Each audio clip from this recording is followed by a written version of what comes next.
What's up, y'all? It's your boy, Hilliard Guest, and you guys are listening to the Screenwriters Rant Room, where we keep it real, we keep it opinionated, we keep it what, everybody? Game all day. Yeah, on this show we discuss entertainment, TV, film, music, culture, but our focus is always screenwriting, stories, craft, and shit like that. Super excited for this episode. We got my girl in the building, hanging with me, writer, producer, activist, actor, all kind of other things, all around pimp girl herself, Dalila Ali Rajah. What's happening, girl? Hey, family. I'm doing good. I'm glad to be here and to meet some folks and love up on some folks I haven't seen in a while, which is nice. I've been working on queries, which is a whole different game in the publishing world than what I'm used to with television and film, but it's been interesting. I've got that graphic novel finally done, getting out into the world, getting the pitches out, been doing some like the dev pits and those different things on the Twitters and the blue skies and that sort of thing. And a children's book I actually wrote for my son when he was really little that I just had not put out there that I've started querying to. Wow. Yeah. Prolific. Yeah, what I'm talking about. That's what's going on. We're working on it, honey. We got to pivot. This industry is doing a whole other thing along with our entire world. But we just got to find different ways to diversify. I've been doing a new thing. I was telling Rich the other day for like the past 2 months. Because I hear a lot of pitches and I work with people and I get them ready, to go out. And then every once in a while I'll come across one. I'm like, I think I know who I can take this to. Nice. So I've optioned 3 scripts. Yes. In the last few weeks. Wow. Look at you expanding. Yeah, we're usually in here like working in the writer's room and building and developing and stuff. And I'm like, why am I not doing this? I'm watching Lena and everybody else doing it. I'm like, I know the same people they know. So it's like, it's ridiculous. So I went out with one of them Tuesday. Oh, nice. Already heard from 2 of them. I only did like 3 people out of 3. That's not bad. Yeah, no, it's not bad. And one of them is one of the biggest directors in town. And he was like, he said, Hill, I'm busy, but for you, he even capitalize you. For you, I'll read it. I was like, okay, bitch. See, this is working. Yeah. So we'll see. So that's a new thing that I'm doing. You're talking about the pivot. Yeah. You know what I mean? So I'm constantly trying to. You work with so many people, Hill, and you mentor so many people and help them hone and polish so much stuff. And the reality is, like, as I'm a creative producer, not like a line producer. I can look at a budget, but I hire people for that. Me too. I don't do that no more. Not my thing. But the creative producing and the ability to know and connect people, like connecting people is a skill and a gift that not everybody has. And being able to know who will resonate with whom is something that you build up over a lot of time working in the industry. And it's an actual skill set that absolutely deserves to be paid for. And I'm glad that you're finally using that one to actually help enrich yourself too. Yeah, I think it was time. I've already accepted that I'm not the producer who goes out and raises money. Like I accepted that 10 years ago on my 10th project. I'm on 35 now. So like I'm not even playing that game. So now I'm the guy you bring in and I help you, staff everybody and bring in every crew it all up and all that stuff. But people I hired the line more producer. than the guy that comes around asking for the money. I'm like, go get the money, bitch. But we need that guy. Like, if anybody else wants to raise some money for me and you like fairies and queer people, over here we are. I want to read that. I can't help you with money, but I want to read that. I would love to share with you, actually, yes. Yeah, she'd be great on the show, too. So that's what's up. Thank you. I love genre. So let's jump into the show if you guys are grown. So today, we got my girl, Katie Mathewson, in the building. I always want to call you Matt. Katie, there's a Matheson. Now I logged it in my You would say head. Masterson, and then you're going to start saying it, and it'll be wrong. I always get Matheson. I always get the Maybe W. that's it. Yeah, that's it. Matheson is like a more common pronunciation without the W. Without the W. I don't know where. Okay. Yeah. Your ancestors were creative. Writer, producer, co-exec producer herself. What's happening, girl? Out there working on Dexter and stuff. Like, she cute. Look at her. My whole life. Serial killers, and right now it's all like cats off the street. That's just become most of my. It's really my focus now, and it keeps me from like getting too depressed about like the news and what's going on. And like, I moved into my house and give me something on that. Oh yeah, Where's my 10%? Oh, we're neighbors. Oh yeah, I'm in Hyde Park. Okay, me too. We're neighbors. I mean, I'm not going to say on the podcast my exact look, but we should. I got shit. She said I'm flying. Everyone come over. Because if we're probably walking distance from. That's amazing. Yeah, I've been there.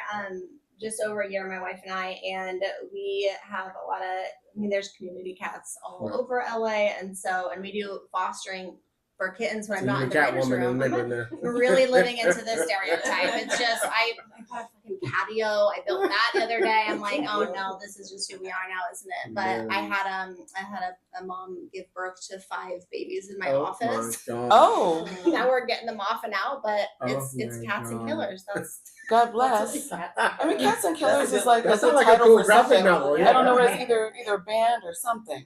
I think That's that funny. Dexter has absolutely made a reference about how cats are nature's serial killers. Right. They're hunters. They do the stalk. And then the serial killers that like bring the bodies back Oh, yeah. to the house and give them as a present. Here you Right. go. So proud. So proud. And then we have Another my Dexter spinoff, I think. then we have my girl Shireen Razack. Am I saying it right? Razack? Razack. That's what I said. Razack. Whatever. Razack.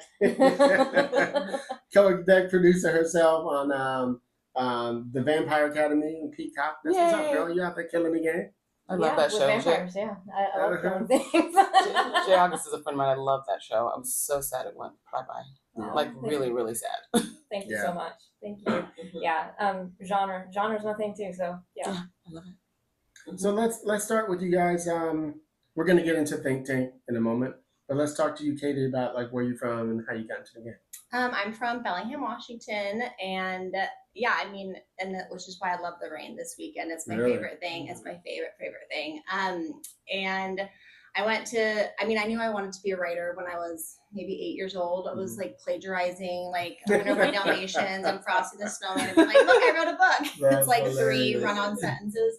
And I found screenwriting in high school, and so I went to Chapman for screenwriting in Orange County, and have been here ever since. So I do have a writing partner. His name is Tanner Bean, and we Shout out to Tanner. Yeah, we got our start on Pitch, which was a talk show about my mentor, Paris' show. Yeah. It is Paris' show, and that was our first room together, and we love that job so much. It's still like maybe the best place we've ever worked. And the first half of our career, as with so many people, was it's hard to get that next job. It's and that second job. Oh yeah, it's that second, it's that third, especially because until this season on Dexter, Tanner and I had never worked on a show that went more than 1 season. Oh wow. There's a lot of people like that. Yeah, they either got canceled, they were limited series, and so it was like a job would end, and it was like, all right, time to find another job now. And so, and then they want you to repeat that thing. We got really lucky that we didn't get asked to repeat. But I know so many people for whom that isn't the case. And so, we went from Pitch to Hawkeye for Marvel and to Jury Duty on Amazon, and then fell into the Dexter camp after that. So let me just ask you a quick question, just as you went through that, because those are completely different shows. They sure are. Yeah. So you either have some very interesting samples you guys are putting out, or there's certain themes you guys are writing about. I think a little bit of both. There's definitely themes we're drawn to. I do think having what do you think? we like a second chance, like a redemption story. We like a hard to love main character. I think that because there's 2 of us, I guess our tone is also like a little bit left of center, like a little bit of something that like gets under your fingernails. But I think that because there's 2 of us, it also really broadens the scope of our interest in what we can write. Like one of the first things we ever wanted to adapt was for a feature was about the start of the UFC, like the formation of the UFC, UFC 1, and I could give a shit about the UFC. I was like, I didn't think one fighter, like Ronda Rousey, she's someone, right? And so like, and I was just like, but I read the book that Tanner was interested in and wanted to adapt, and I was like, oh, I get it now. Like this is a story about legacy, about leaving something behind, and it was messy, and the characters were wild, and I was like, okay, like I see it, I love it. And so I think that usually it's like one of us has an interest or something we love, and then the other one is like, okay, well, if I don't love that thing, what's my way in? Right. And it's like, what is the human story amid the spectacle? Yeah. So when we started, it was a little bit harder because I think people were like, well, you have a half hour like dark comedy and you have an hour long like character driven indie thing. So like, Mhm. what kind of writers are you? And I'm like, I mean, we like both. We do both. And I think it was a struggle early on, but now that's kind of how our reps sell us. They're Right. like, oh, they can write anything, put them Right. anywhere. That's good. Yeah. That's good. And what about you, Shireen? Wow. Okay. So I was a closeted writer for a very long time. I started writing probably in middle school, Okay. and it was something that was very personal. It wasn't like I was telling very personal stories, but it was like I didn't want anybody to see it because I was certain that I was really bad at it. Okay. And so when I went to school, it was assumed, because podcasters can't see me, I'm South Asian, so obviously I was supposed to go into medicine. Obviously. So I shocked the hell out of my parents and said, I want to do radio, television, film. And they're like, what the hell is that? And then they also said, well, we're not paying for college unless you do something that you can actually make money at. Wow. Thankfully, my older brother had gone through the advertising track at UT, and so I was like, okay, I'll double major in advertising and RTF. You can't say no because my brother did that. But when I got out of school, I was afraid of earthquakes, so I did not Who move. isn't? It's very So I did not move to LA, and I went into advertising. So I had a career before this, and I did that in Texas and in New York. And while I was working in New York, I was bored. I felt like I kept doing the same media plan every year for Nissan, and I finally decided, okay, the angel or devil on my shoulder, I'm not sure which, said, you're a writer, you're a writer, you're a writer. So I took some classes at the Gotham Writers Workshop. Okay. And because at the time when I went through UT, they didn't do TV. They did only screenwriting, and I knew I wanted to be a TV writer if I was going to do this. So I took some classes at Gotham Writers Workshop, and I decided I'm going to let this teacher decide if I'm any good at this. And I've been told that was crazy. for so many reasons. But my teacher thought that I had talent, encouraged me to pursue it. And so I moved out to LA not knowing a soul in the industry. Transferred with my ad agency, went part-time. When I came out here, I started volunteering for the Writers Guild Foundation. Okay. Found some community there. Applied for all the network programs, many of which are starting to be defunded. We can talk about that later.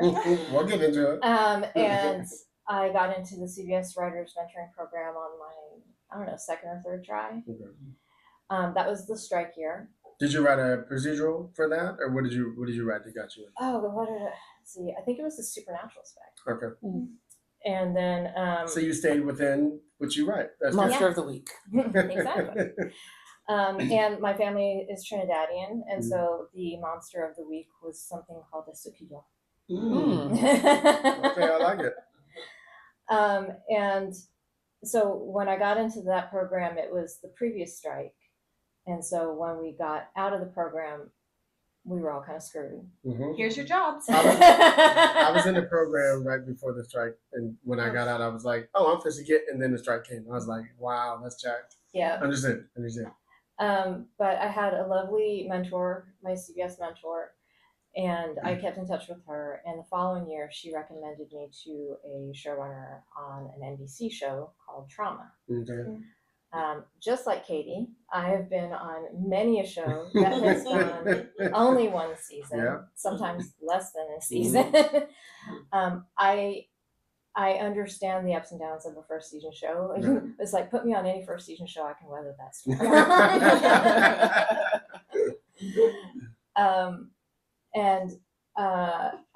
I was one of the people that had to repeat staff writer. So I started out as a diversity staff writer. Right.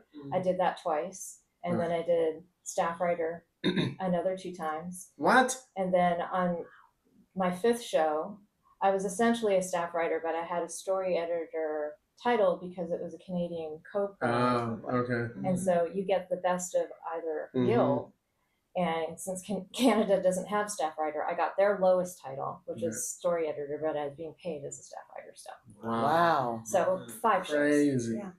Well, and that's, I mean, it's, for so many people, you get promoted. It's like, I know so many people that were like, oh, I was promised like next year we're, you know, we're giving you the bump, or the writer's assistant, like next season 2, like we're putting you on staff. And if those shows get canceled, what do you do? And then it's like, well, you don't have experience as, and even people that are like, I've done staff writer, I've done writer's assistant 4 times. I've done a freelance script, and it's just like, okay, well, can you be the writer's assistant again?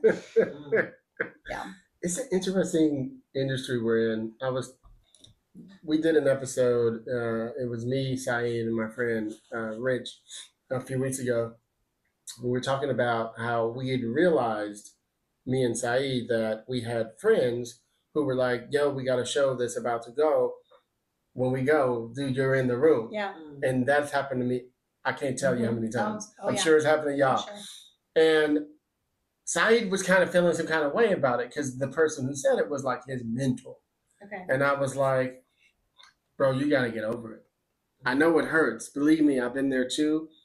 I think, and then I talked to Pamela, my producing partner. She said something interesting. She said, the problem is that the showrunner or executive, whoever, made you the promise. When they know how the business works. They know the politics. They know that, so they got you all excited when they know they didn't have all the power they thought they did. Right. You know what I mean? So it's almost their fault for saying it. Do you think some people think that they are going to have that power though when they finally get into that place? They're like, I'm a showrunner, I get to make a call, and then they realize how much more complicated it is when they're actually in the room where they're having to negotiate for it. Because I would imagine when they're making those deals, at least some people, not everybody obviously, but some people, they're told like, no, you're going to be able to choose who you want. Sure. You know, they make all of those things as like the commitment they get from people before they come in, and then they're in there, and then somebody's like, yeah, so I wanted you to, but look, there's this other guy over here, and I owe him a favor for this, and we couldn't put him on this show over here, or this person has an overall, and we don't have shit to put them on right now, and we got to pay them anyway, so I kind of need to stick them with you for a while until they get some of their things going. Like, I know a lot of people that's happened to too. I think you're 100% correct. Here's my philosophy as somebody who staffed the show. Yes. But here's what happens. Y'all know that you guys are up there too, so you guys probably have a little bit of say in some stuff sometimes. So here's what happens. And I'm going to give you a perfect example. So we were staffing one of the shows for a bit. And I was the one in charge of running everything. So I'm talking to the agents. I'm doing everything right. I had my list. And the one script that I read all the way through, the only one I read all the way through was the one. I was like, I'm telling you, man, this is the dude. And he was already like a co-EP level dude. And what happened was that person stayed on the list. All of a sudden I came in the office one day and he was way down the list. I'm like, how the hell did he move? What happened is the politics you were just talking about. Their friend became available within that window because we got pushed 2 weeks or whatever it was, and now he was like, oh no, I'm bringing my dude in because blah blah blah blah. Because I've worked with him several times, and we have a shorthand that we use, and so it's gonna be faster to do everything, and I trust what their scripts are like, and I know that they know my voice. Right. For sure. And that I understand, even as the producer myself, I get it. The problem lies in here. This is where it lies. This is what we're talking about. Is you telling the person, hey, I'm gonna do this thing for you, and then I discover it when I'm see you at the coffee shop or on deadline. I read it that the room is already together. I'm like, I thought you was my boy. You know what I mean? Yeah. That's the problem. Make the call. Put on your text, put on your big email, boy something. panties. Yes. And or big girl panties and make the call that says, look, the politics got the best of me. I really did. I'll understand. Yeah, and people get that. They and like, and the thing you're saying about like, oh, I thought I would have that power. I think I would assume that's what a lot of people feel the first time that they're in that position, but you quickly learn those politics. Like, that happens so fast. Yeah. And I think that even that's why I always tell people that like get a showrunner meeting. I'm like, it is a huge deal to get a showrunner meeting. It's a tremendous win. Do great in it, and if you don't get the job, that's okay, because you've made a connection. Like getting connections to showrunners, making an impact. They don't forget if it's great, and they won't. And if it's great, and they just had to hire someone else, and like that is the comfort I have to give myself for every time that Tanner and I have had a showrunner meeting. We were like, it felt like that was awesome and we're Right. best friends still. Right. And then we don't get that job, and I'm like, you know what? That was in our heads. It was Mhm. a great meeting. We have to remember there are 10,000 things 10,000. that go into choosing the writers for your room, and Or we have no control of them. 525 minutes. You got two musical people on it. We got it, you know. Oh, thank God, because we don't want to hear music. Yeah, please do not make this. But yeah, it's complicated, but it is still like the connection is still a good thing, and like those are the little like silver linings I'll say we have to hold on to. Yeah, I feel like I listen to a lot. I was just gonna say I listen to a lot of podcasts and different and like read interviews. I'm very as probably most writers and as an actor, like people's stories and like their history and like kind of, and I've heard so many where they're like, I didn't get that job, but then the showrunner remembered them like, 2 years later for their next thing, and they weren't fit for this or whatever. And the same thing happens like as an actor, we're constantly rejected, right? But like my first job was actually on Angel. It was also with J. August actually. Nice. And they had my headshot for over a year. Like they came to my showcase from grad school and had my, and they like kept my, I'm not even gonna say it's gonna age me, but like my they actually had my physical headshot. She's 19, y'all. She's 19. Then like and called me in from that over a year later. Like the same thing happens, I think, with writers. It's like people can't always do the thing, but I think they put a pin in the idea of people sometimes, and they want to bring them back. They just don't always have the way to do it. That's why you always ask. You have to plant seeds because it's a long-term game, and these relationships are long-term relationships. And so I always tell people, like, you have to tell me when you're looking for a job, or like I may not be in a position to do anything about that right now, or even a year from now. But like as soon as I am, I'm gonna be like, you know who I really like and who I know is looking for this opportunity. Right. So you always have to make the ask. You have to. Shireen, you were saying back to, so you ended up, you had to be staff writer like 5 times. Mm-hmm. How did you cross over to finally move up the road? See, I did it. That was cool. You didn't know I had bars like that, did you? You're so funny. I know. The next show that I was on was a genre show, and so the showrunner was hiring a lot of people that he worked with before, but he hadn't done genre before. Okay. And so I came in and I had a script that was YA supernatural, and that's what the show was. And I came in, and they even my agents even told me at the time, we might, I don't know, we might not be able to get you that bump again. Jesus Christ. And thankfully, by this time, and I recommend this highly to everyone, I had added an attorney to my team. And they so, do it all your money. Yeah. And so I think the thing is with attorneys is that they speak business affairs speak. That's right. And that's who they're talking to. Yeah. Yes. And so they have other tricks in their bag that agents either don't have, or sometimes they're afraid to use because they have to work with the networks all the time, studios all the time. And so relationships are really, really important. Lawyers don't care. They just want to win. Yeah, they're like, I don't care who I piss off. Yeah, like one of the few Black writers I know who didn't have to do that at all. Like they didn't actually have representation when they first got on the show. They knew one of the consultants, the creators, but they had a lawyer. They got a lawyer, and the lawyer put the bumps in the contract. They're like, if you renew the contract, it automatically bumps each time it goes. And so I love that. Every season That's it got a renewed. great lawyer. Yeah, every season it renewed. Yeah. She got a bump. Yeah, because in the regular contract, it's like an option. Like they still have the right to decide. Yeah, no, it was like, and the way that he worded it was required that each one she got a bump.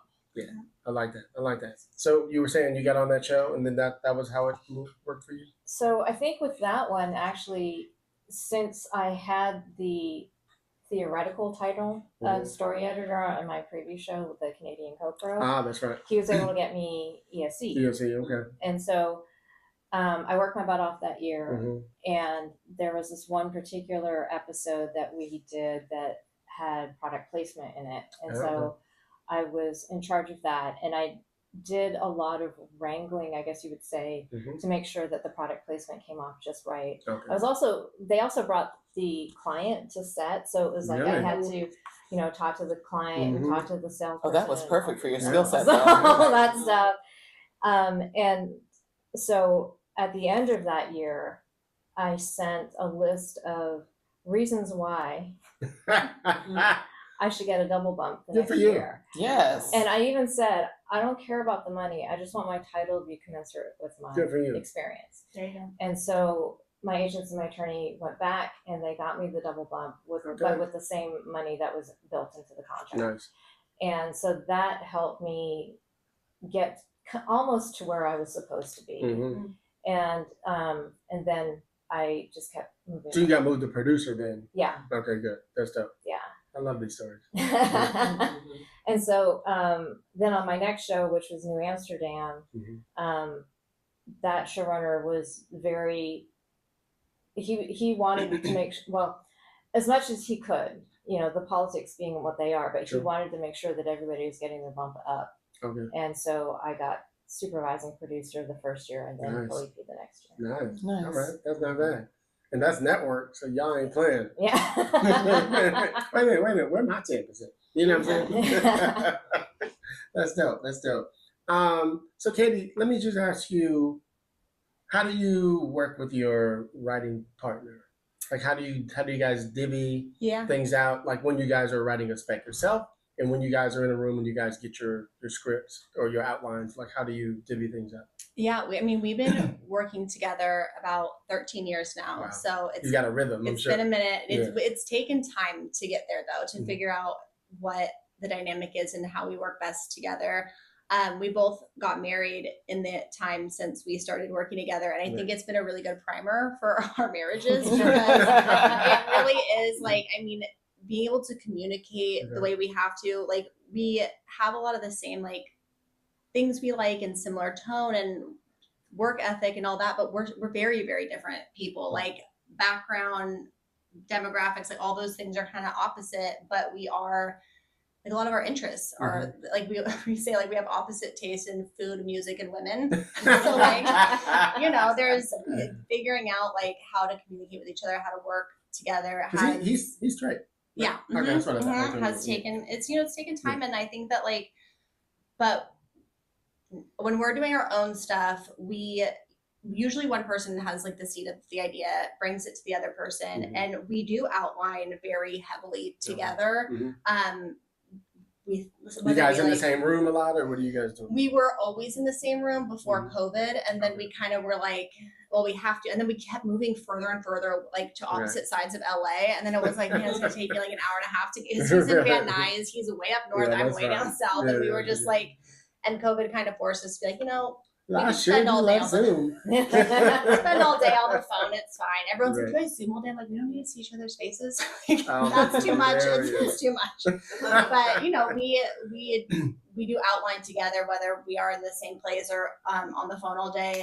And once it's time to actually write the script, because the outline is so thorough, we can divvy it up any way we want because we know what's going to happen in the other scene. So we've done like first half, second half. We've done like, hey, this is a character that like I know in my core, so like let me take like more of those scenes. Like just, hey, I really see this. Like let me take this one. So we just kind of. So it's project to project. Yeah, it's project to project, but it's always just a half and half. And then we do like our rough draft. We trade, and then it goes back and forth. So many times you don't remember who wrote what, and then and so then when we're in the room, we have a TV in our office, and we'll like airplay the Google Doc or whatever we're working out of, and sometimes we just like write it together. We kind of have a system where we'll like talk it through. So you can see what he's writing.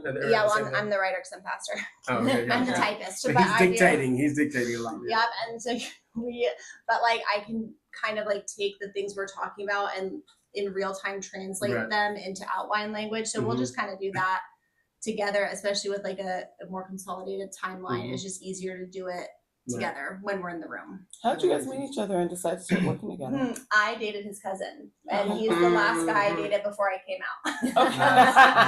So, I mean, as it happens, you have someone that turns you gay, and Andy was that person.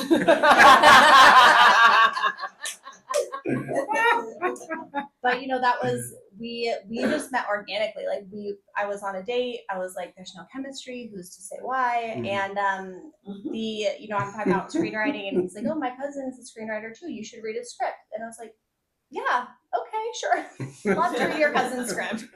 And I did, and I was like, oh shit, you can write. And so like I sent him something I was working on, and we were in a writer's group together for about a year, just getting to know each other. And as we realized, like we were kind of at the same place in our career, we had the same tone, style, all that. He was like, do you want to try writing a script together? And then it just fell into it, and been doing it ever since. That's cute. Nice. Yeah. I like that. For you, Shireen, so it's just you working on your own thing. So lonely. Yeah, but you get to keep the whole paycheck, and that's what it is. Okay, that's fair. What made you decide to get involved in the diversity committees at the Writers Guild? I think part of it was looking for community. And because I've been seeing you around for years. I've got that face. Yeah, it's because as we all know, when you're a historically excluded writer, generally speaking, if you're in a room, you're the only one. Right. And so trying to figure out who to talk to about problems, issues, feelings is hard. And so when I found out about the guild committees, I was like, oh, well, maybe I'll find something there. Yeah.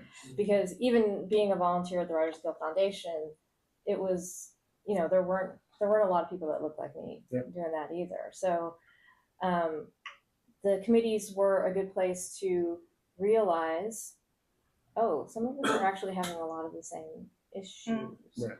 And so that is sort of where the germination for Think Tank for Inclusion and Equity happened. It was that plus. How old is Think Tank? It depends on when you say we started. I go, when did you say it started? So the germination of it was a diversity town hall at WGAW that Glenn Mazzara moderated, and that was 2016. Okay. So shortly after that, I started talking to some people and gathering people and talking about, well, what could we do. Our first behind the scenes survey, I believe, was in 2019. Okay. If I'm remembering correctly. I should know that off the top of my head, shouldn't I? What I can say is that the report that just came out is our 5th. Now let's I don't know if it's you, Katie, or you, Shireen. Can you tell us what the Think Tank Inclusion and Equity report is? What the report is, yes. It's based on a survey of professional TV writers, and the purpose of it is to find out how writers are, what their experiences are through the hiring process, the development process, in the room, a little bit in post-production and that kind of stuff, and in production. And it's also meant to, I would say that the data that we collect from it helps us identify barriers to entry and to advancement for writers, especially historically excluded writers, and it also identifies barriers to authentic storytelling. And that's like those are the two big missions of TIE. It is. How do you say it? Of what? TIE. That's how you guys say it? Yeah. Okay, cute. Yeah. Think Tank for Inclusion and Equity. It's just a mouthful. I was saying TTIE. So one of those T's are silent. Is that what it is? Yeah, exactly. Okay. But our mission mostly is improve working conditions for all TV writers, but especially those from historically excluded backgrounds, and also advocating for more expansive, authentic, and inclusive storytelling. And Katie, how did you get involved in Think Tank? I was an and how did you get involved in the diversity committee? I guess start with the diversity committees. I was in the LGBTQ plus committee, and when I first joined, and in a similar way of Shireen, just wanting community, wanting to meet other writers, wanting to be around other queer writers specifically. I had gone to the women's meeting, and it was so well organized, and there were plenty of people who looked like me, and it was like they were on their shit. They knew what they wanted. They had That's a the really biggest committee. specific plan. And then I met Beverly Neufeld was Okay. there, and she was talking to me, and she's like, found out I was gay, as I had my motorcycle helmet, so I'm a dead giveaway. And she's like, you got to come to I think at the time it was just LGBT committee, because it's all gay men and we only have like 5 women. So you got to. That sounds like Beverly, for sure. Yeah. And so and she's like, it's less organized, but it's more fun.